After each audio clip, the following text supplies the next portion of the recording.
Peoples party जिला कशमूर के जिलाई सदर मीर गुल मोहम्मद खान जकरानी और जिलाई जनरल सेक्रेटरी मीर इल्ताफ खान खोसो की क़यादत में जकरानी हाउस में अहम इजलास मुनक्किद हुआ।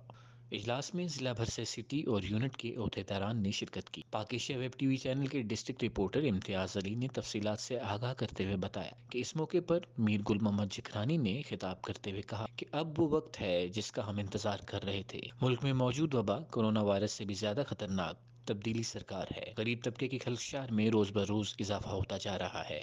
उनका मजीद कहना था कि पीपल्स पार्टी ही वो वाहिद जमात है जो अवाम को इस तबाहकुन हुकूमत से निजात दिलाएगी।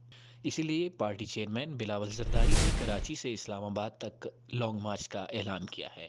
मीर इल्ताफ खान खोसू ने कहा कि हम सब पार्टी के सिपाही हैं, इसलिए अवाम की फलाह बहबूद के लिए घरों से निकले हैं और 27 तारीख को कशमोर से तारीखी काफिले के साथ लॉन्ग मार्च में शामिल होंगे।